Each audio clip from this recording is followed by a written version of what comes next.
Underground Magazine podcast with 818 legend, Valley boy, my guy, Ruggo. How you doing, man? I'm chilling, man. How you doing? I'm doing good. I'm doing good. I appreciate you pulling up to our little couch lounge that we have here. I'm messing with this. I've been here before. It's a nice little spot. Okay, you've been here before? Yes, sir. That's fire. What did you do here? We did this little cypher thing with Black Market Media. We shot right there, right here, all sorts of stuff. Okay. Yeah, it was pretty Have dope. you sat on that couch before?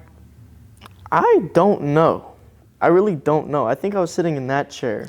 This is a comfortable one. Yeah, Gavin yeah. was saying like, oh, what chair do you want? This one, or like there's like a more of like a lazy boy kind of chair. I like this one. It's the throne. That's the grandpa chair. It is the grandpa chair. Yeah.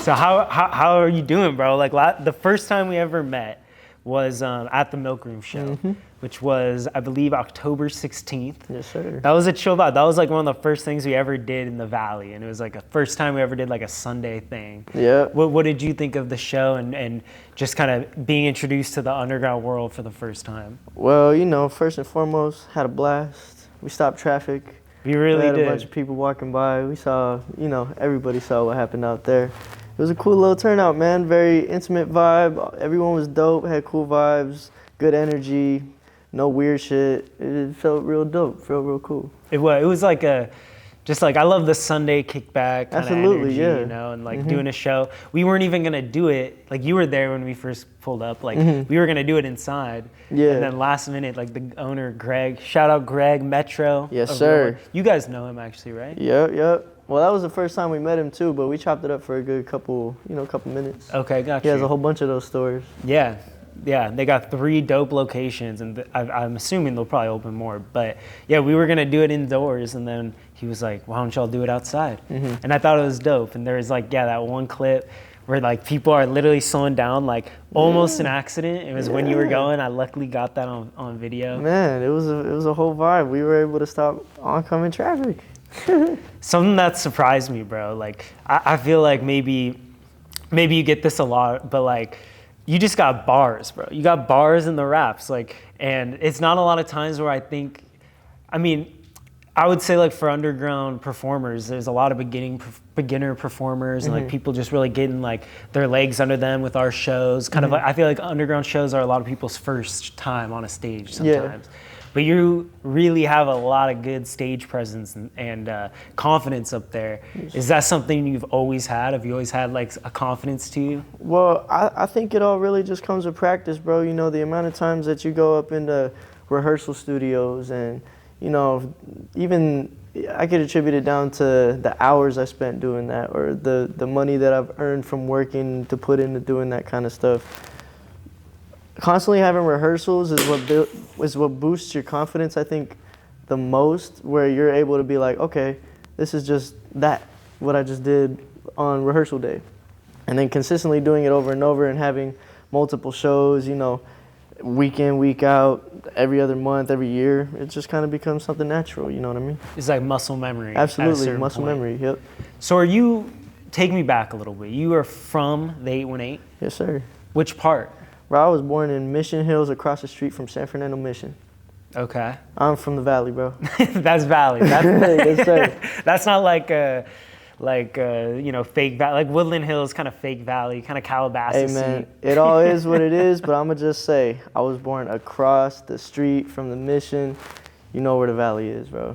And when were you born? How old are you? I was born in 2002, man. 2002? Yeah, I'm 20 years old right now. That's crazy. Post 9/11. Post 9/11. The world changed and then I came. When's your birthday? In mid-July 2002. I was about to say 2022. I'm so used to saying that. Yeah. And when did you first like start getting into music? Like, to my understanding, your dad was in the music scene. Yeah, I mean he was making music since before I was even born, and even on top of that, like just growing up, I was always listening to a lot of just different kinds of music in the car, in the house. It started becoming serious when I just started rapping. I had a little laptop. Had a laptop microphone, started recording everything one take with this little game recorder that I had because I wanted to every kid wanted to be a YouTuber gamer kind of guy growing up, right? I had my phase. And yeah, exactly. And so I had all those softwares. I was like, yeah, I'm not good at this, so I'm gonna just do something that I know I'd probably be good at. I just started writing rhymes, pull off beats off of YouTube, fully just stealing them. But you know, you're 13. What are you gonna do? Buy it? You don't got a job. And then, yeah, it just came to be. I was just rapping. I got my dad to hear it. You know, it's a very generational thing, I think, and we just took off from there. Everything started becoming more serious when, you know, we just started investing in ourselves, bought a bigger setup, took a trip to Guitar Center, got ourselves a mic, got ourselves an interface, got ourselves some software, and Nipsey says the studio was far from plush, but the lights were on. That's exactly what it was. Are you a big Nipsey person? I like to listen to his music a lot. I'm gonna be completely honest. I've taken kind of a break from listening to his music for a while because I don't know. I just feel like you need to branch out there and listen to different things. But I listened to Nipsey since 6th grade up. Like I kind of grew up listening to that music in the car on my way back from school, on the bus, all that kind of stuff. What about, are there any 818 Valley artists that you listened to growing up or were inspired by or kind of see even now as like helping paving the way for people from there? I can't fully say listen to because if I'm being completely honest with you, man, there's never really been that big of a scene from the 818. But I do got big homies that I look up to from the 818 that a lot of people don't know they're from the 818, such as the Alcoholics. I made, we had a song with J-Ro from the Alcoholics, but I don't know what happened to it. It kind of just, you know, everything gets lost in translation. Yeah. But as far as like, I guess, from the music scene wise, yeah, probably just Alcoholics, J-Ro. There's not really much of a, you know, that big of a scene coming out from there. The biggest thing that came out of the Valley music wise is Richie Valens, bro. And that was long gone time ago. For some reason, I thought Doja Cat was from the Valley. She could be. I don't know. I have no idea. It's very possible. A lot of people from the Valley, they don't say they're from the Valley, man. I know. What, like something that I always think about the Valley. Like I speak so highly of the Valley. I like it a lot. Like that's where I want to move. That's where I want to be. But I feel like there's kind of that little brother stigma where it's like I've heard like, oh, you moved to LA, but you can't afford LA. You end up in the Valley. Do you kind of feel like you have any sort of that underdog mentality coming out of the Valley? As far, like, what do you mean, though? Like, in the music world, like, LA, everything is so easy. Like, people can blow up being from LA, I think, a lot easier. And people from LA, I don't think are looking at the 818 as, oh, this is a place we need to look for people and get on our radar. You know, my own personal opinion, I don't think it's ever really going to be like that.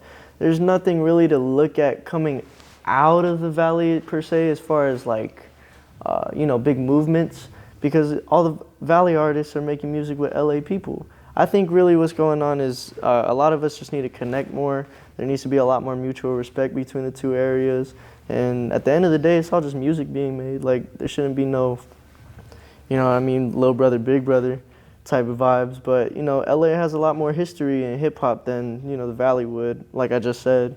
You know, there's not a lot of people that came out of the Valley as far as hip hop wise. So I can see why, you know, there's more of a like a stamp of approval coming out of LA. Yeah. But I think realistically, it's more of a Valley thing. The Valley artists need to really branch out and just start, you know, connecting their dots. And we see that it's happening right now. There's a lot of artists that are, you know, doing that. It's happening with all kinds of people from everywhere, not even LA, just all over California. It's a bigger music scene if you really, you know, go behind the scenes and connect the dots and see everything that's going on. But as far as LA wise, you know, Valley just needs to have a lot of respect for LA, and I think it'll be reciprocated as soon as, you know, a lot more starts being output from there. You know what I mean? If that answers the question. That does. When you first started kind of like recording and actually releasing music, did you have your dad's help or your dad's experience kind of help you navigate like what to do and how to move properly? I would say most definitely, but we also learned a lot together. Like, you guys are like a duo. Yeah. I mean, he has a lot of prior knowledge just trying to make music coming up in a different era before the internet. You know what I mean? Was he still from 818? Yeah, absolutely. Okay. Yeah. And it was just a whole different era. You know, that time was more based off of connections, who you know, what your public image is, and how far you could get as far as just like being good at music. But I feel like now with the internet, everything changed. And so you could be whatever kind of rapper and put your music out on whatever, because there's so many digital streaming platforms to throw your stuff on. I think there was a lot of, you know, learning to be, Learning to be learned, if that's the word. Yeah. Learning to be learned with our process. So, yeah, I mean, he definitely put in a lot of the information that he knew from, you know, just doing his own thing. But on top of that, quarterbacking everything as far as like, this is what you need to do with publishing. This is what you need to do with your ASCAP publishing, all that kind of stuff, just to make sure that, you know, everything's all set up right. And, you know, like I said, we've been learning this entire time, so not everything's perfect. There's probably going to be a lot of loose ends, but you just got to tie as many of them as you can until you get there. So that's pretty cool. Almost like business partners in a way. In a way. What is Swift Records Publishing? That is definitely just us, me and my dad. That Swift Records Publishing started with him, and we made it real, reimagined, established, per se, within the last couple years, just putting music out. And it's a very in-house thing, but it is very serious as well, because, I mean, it speaks for itself. We have music that's out, we have people that listen to it, and we have good connections. So as little as people may want to look at it, or as big as people may want to look at it, it's undeniable. It's just what me and him do. One thing in particular I wanted to ask you about was your experience working with Airplane James. Really dope artist. If y'all don't know Airplane James, you got to check him out. It's my guy. When did you first figure out like who he was, or were you a fan of him kind of in the last few years, and how did that? What song did I hear? I heard a song with him. I listened to like a lot of his newer stuff, so I'm gonna be real with you. It's probably hard for me to just remember the first song I ever heard from him, but we do have mutuals. My engineer was his engineer, and I just remember just seeing him at all kinds of things that I was popping out at too sometimes, gave his music a listen, and I really liked it. I mean, the guy is putting out a message that is very, you know, positive, I think, for the most part. And then on top of that, also being an artist who can make very good music. So I was just instantly like, I just instantly was very brought to his music. Like, oh wow, this is good, and it's coming from, you know, the places that we're all coming from, you know, the different connections. Like I said, he recorded in the same studio that I was recording in, so I just decided to hit him up one day, tap in with him, you know, knock a verse out. He came into the studio. He was a real dope guy. I played him the song. Engineer definitely hooked it up together too, so That's awesome. Shout out Crystal VVS. Shout out Crystal. Yes, sir. That's fire. Where did you guys record at? Was it in the Valley or out here in LA? It was in the Valley, but more on the closer side to LA Valley. It was in NoHo. Okay. Yeah. A lot of recording is done in NoHo, bro. A lot of people don't understand that NoHo is just studio town. Yeah, it really is. Everywhere, across every street, studio, NoHo. Do you have like one particular studio that you like a lot right now? I used to just pull up to one studio all the time, but I feel like now recently it's just all kinds of different studios. Well, not all kinds. I would say probably about 4 to 5 different studios sometimes. Okay. I've recorded in, you know, NoHo a bunch of times. I've recorded with Crystal over there, also in NoHo. There's just so many different studios out there in North Hollywood, but we've definitely hit some out here in LA as well. And have you been out to Very Special in the Valley? I went there once for a listeing party, Okay, for cool. an album, but I haven't recorded anything there, and I really want to. I know some people that's in there. I know there's some engineer dude, I forgot his name, but I remember him that we were chopping it up at this one studio, and he was like, oh yeah, man, I'm a right now intern, but I also engineer at Very Special, so I definitely got to tap in with him. There's a lot of good people. Like, I know Maka, for example. I know that he records there. Yeah. So how do you know Maka? That was somebody that when you were first looking through the magazine at the Milk Room, I know you pointed out, another Valley person. Yeah. I What's your don't relationship with know him like that. Me and him aren't acquainted yet. Okay, gotcha. But I've definitely listened to a few snippets. I can't say that I fully listened to his music, just being completely honest. But from what I've heard so far, I think that he has his own kind of sound going on, and I really mess with it. You know, especially coming from the Valley, he has a very big, movement behind him. A very big Like a wave. Yeah. He does. He's got He has a good lot of runway people. going on. He's like super tapped in with Runts. You know, Really? Runts, like the weed company. Oh, that I wouldn't know, but that's pretty tight. Like the person who started Runts, Young LB. Oh, okay. That's Maka's cousin. Oh, that's what's up. And so they're like, just like tapped in. He's super like close with the Very Special. Like I think he's on the Very Special Studios team. For sure. Well, I follow that entire team on Instagram. I just need to, make an appointment. I haven't really tapped in recently, but I'll get there eventually. So you had a project that dropped like not too long ago. Yes, sir. And so tell people what was the name of the project? I love the album cover of it too. Appreciate it, man. That red really sticks out. I know. The project is called LINUS. And before anyone asks, yes, it was inspired by the dude from Peanuts, Linus. That kid is a know-it-all. Dirty dude? No, not the dirty one. The one with the striped red shirt with the messy-ass hair that's outside waiting for the great pumpkin and all these kinds of things. Got you. I was just, I grew up watching Peanuts on holidays with my granny. Like the Great Pumpkin, Charlie Brown. Yeah, the Thanksgiving one, even just the regular ones, like whenever they'd throw them on for no reason, we would just, oh, look, this on right now. Let's sit down and watch it. Those are, memories that I have with my granny before she passed away. And I really just started reflecting on my life a little bit and like, I don't know, I just connected with him a little bit because he's such a know-it-all type of kid. He's always preaching, he's always saying something. But he's such a softie too. Like he's over here clutching a blanket and sucking on his thumb. And me growing up, I feel like I've just finally gotten out of the stage of like being a kid or like growing up a little more, you know what I mean? So it was more or less just me shedding off that kid, that Linus out of me and putting it out there. And, it comes with a lot of just, I guess, releasing of inner turmoil, demons, all that kind of stuff, stuff that I put up with in the past, but also shedding new light on just changes and new stuff, new beginnings in my life. So that's really what the whole album's about if you give it a listen from front to back. But if not, you can listen to a few of those songs that are very, up-tempo. Got one with Airplane James on there, that's my guy. And then I got another couple of them on there that you probably slumped to. Some of those songs from Linus you performed at the Milk Room, right? Yes, sir. Okay. Do you have what's coming up next? Like you're saying, it's kind of a close of a chapter. Now you're 20 years old. Mm-hmm. Kind of a monumental year, I think, entering your 20s. So. Yeah. What do you guys? We enter 2023. What can people look out for? Oh, they can definitely look out for a lot of new music as far as compilations and collaborations go. We got some stuff coming up that's a lot of locked up vault kind of things that I just want out there now, just to.